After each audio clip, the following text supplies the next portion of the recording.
1. Practice self-compassion. Before you can learn to love others, you will have to learn to love yourself. This isn't the sort of vain, self-absorbed love, it's the love that accepts you for the person you are, that delves deep to unearth the skills and values that truly make up who you are and embraces these. Remind yourself that you are a kind, compassionate person and most of all, that you're worthy. Coupled with virtuous and kind actions, this will help you to be more self-accepting and understanding. Try writing about your experiences from the perspective of a totally loving, accepting friend, rather than from your own point of view. Studies suggest that getting this kind of distance can help you process negative emotions rather than ignore or repress them. Acknowledging your feelings is a key component of self-compassion. We are often far kinder to others than we are to ourselves. Show yourself the same acceptance you would a loved one. 15. Give yourself small moments of self-compassion throughout the day, especially when you notice that you're experiencing something unpleasant. For example, if you are really behind on a project at work, you might judge yourself or work yourself into an anxiety attack. Instead, first use mindfulness to acknowledge your stress. I'm feeling stressed right now. Then, acknowledge that everyone experiences this from time to time. I'm not alone in this. Finally, give yourself a compassionate touch, such as placing your hand over your heart. Repeat something positive to yourself. I can learn to be strong. I can learn to be patient. I can learn to accept myself. 16. To stop criticizing yourself. Time to appreciate your talents and best features, whether they are physical or internal. The more hostile you are toward yourself, the more hostile you are likely to be toward others. 17. Begin by keeping a record of when you experience negative thoughts about yourself. Note what the situation was, what you thought, and the consequences of those thoughts. For example, you might create an entry that looks something like this. Today I went to the gym. I was surrounded by skinny people and started feeling fat. I felt angry with myself and ashamed of being at the gym. I didn't even want to finish my workout. Next, find a rational response to those thoughts.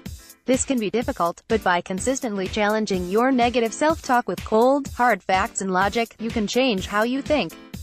For example, a rational response to the above situation could look like this: I go to the gym to take care of my body and health.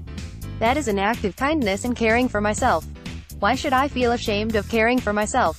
Everyone's bodies are different, and mine may not look like someone else's. The people at the gym who are very fit could have been working at it longer than I have.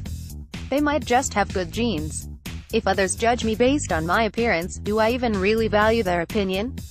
Or do I want to value people who support and encourage my acts of caring for myself? 18. Self-criticism often comes in the form of shoulds, such as, I should have a fancy car, or, I should wear a certain clothes size. When we compare ourselves to standards set by others, we can end up unhappy and ashamed. Determine what you want for you, and reject what others say you should be. 19. Re-examine your routines. Sometimes, we can become complacent with ourselves and our lives. Monotonous routines can keep us stuck in reactive or avoidant patterns of behavior. You may also have developed unhelpful habits and behaviors without even realizing it. 20. For example, if you were hurt by someone earlier in your life, you might be more inclined to construct boundaries that keep other people at a distance. These boundaries may help keep you from getting hurt again, but even more importantly, they keep you from potentially experiencing joy and connection with others. Experimenting with new routines, such as participating in social activities or seeking out new friendships, can be a great way to discover capacities you didn't even know you had. It can also help you form relationships with others and discover new things about your emotions. 21. Finding ways to break out of your habits can also bring you into contact with diverse people who can change your perspective on life. Research has shown that unhelpful attitudes, such as prejudices or fears, are often improved by experiencing someone else's culture or perspective. 22. You'll find that you can learn from others, and they can probably learn from you, too.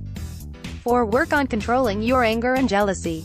These emotions are a natural part of life, but if you constantly feel angry or jealous toward others, you are going to have a difficult time finding happiness. As with cultivating self-compassion, accepting the behaviors and desires of others is a necessary step in becoming the type of person you want to be. Anger can often occur because we believe things shouldn't happen to us. We may become angry if we perceive things going a way other than how we envisioned. Developing the flexibility to appreciate that things will not always work out the way you expected will help you reduce your anger. 23. Focus on those things in life that you do have control over, and worry less about what you can't control. Remember, you can control your actions, but not their outcomes. Focusing on your actions rather than trying to control uncontrollable outcomes can help you relax and feel less anger when things go awry, which they will, from time to time. 24. 5. Forgive others. Forgiveness has physical health benefits. Dwelling on grudges and past wrongs can increase your blood pressure and heart rates, while practicing forgiveness can reduce your body's stress. 25. Despite its many benefits, forgiving